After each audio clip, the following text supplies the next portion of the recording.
FIFA's experimental Club World Cup got underway over the weekend, and it feels like the fans are already turning their backs on an event that has already been scrutinized well enough. During Chelsea's match against LAFC in Atlanta, a football hub, only 22,000 fans turned up in a stadium that holds over 79,000. So we ask, is FIFA's dream project already turning into a nightmare?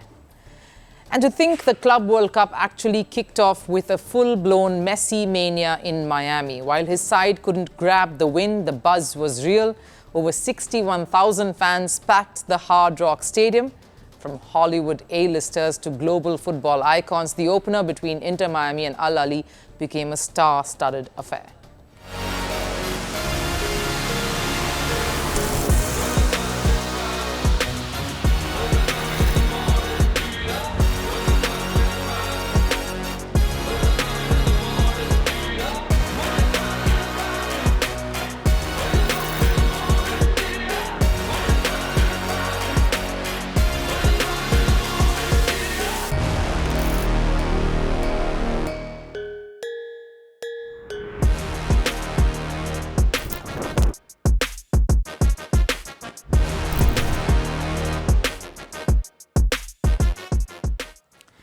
Even in California, 80,000 fans showed up for PSG versus Atletico Madrid, a perfect start, making many think that America was finally falling for football.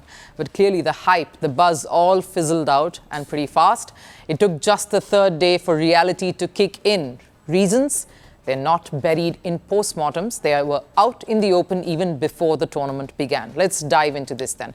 This revamped Club World Cup, a 32-team experiment, was never more than a footnote on the football calendar, a post-season filler to engage fans. But FIFA decided to blow it up, make it bigger, more commercial and global. But what has it actually achieved? Pushed players past their limit, first off. Many have already sounded the alarm.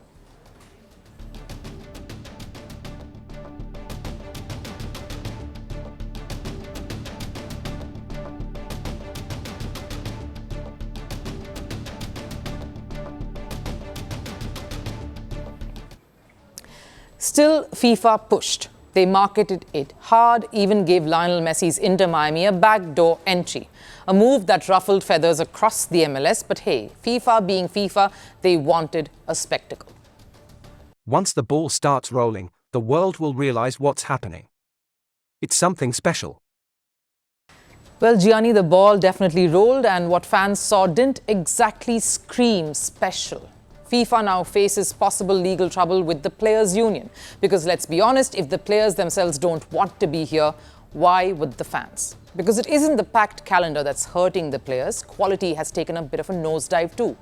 Big clubs might survive with bench strength and the squad that they have, but what about clubs from other confederations? Take Bayern versus Auckland City, for example. The German giants thrashed the Kiwi club 10-0. That's the first double-digit scoreline at a World Cup in 52 years. Why? Because Auckland's players couldn't even turn up.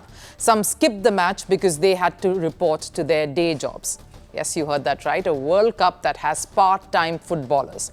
I thought that may be endearing, but this is supposedly a serious tournament. Hence, yet another reason why no one wants to take this all too seriously. So let's ask again, if the players don't consider this important enough, why should the fans? Then there is the timing of the tournament as well. It is brutal. Games are being played in blistering conditions under heat, and it's affecting the performances.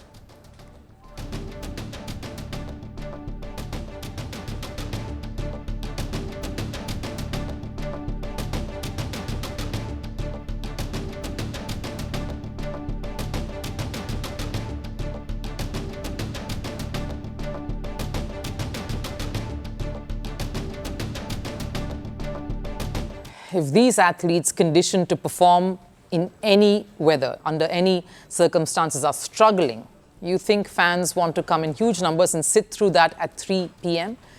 Yes, FIFA wanted those perfect European broadcast slots, understandable, but they forgot about the people actually watching the game from the stands.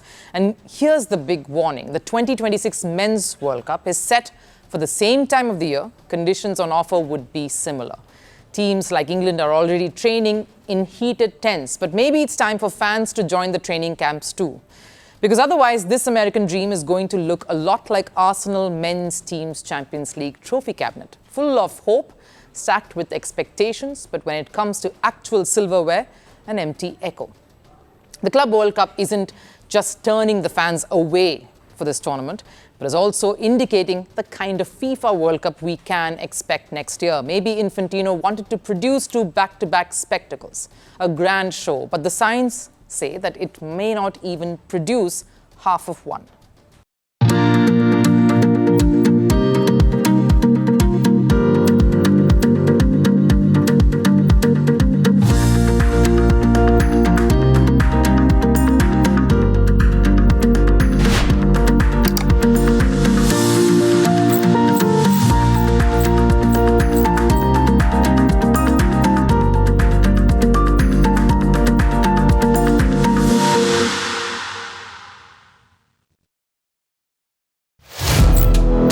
Firstpost now available in 9 languages on YouTube. English, Stands at $36 trillion. French, Le FMI, comme German, Geschäftsführenden Direktor, Hindi, $30 trillion kakarjo. Indonesian, Pemerintah tanpa pemeriksaan. Italian, Kali radikali. Stop. Japanese, Euro, 4 trilhões do idioma. Portuguese, Por causa do próprio balanço patrimonial. Spanish. Beautiful bill. Go to Settings, click on Audio Track and select the language of your choice. Be the first to know what's happening around you in your first language. Firstpost.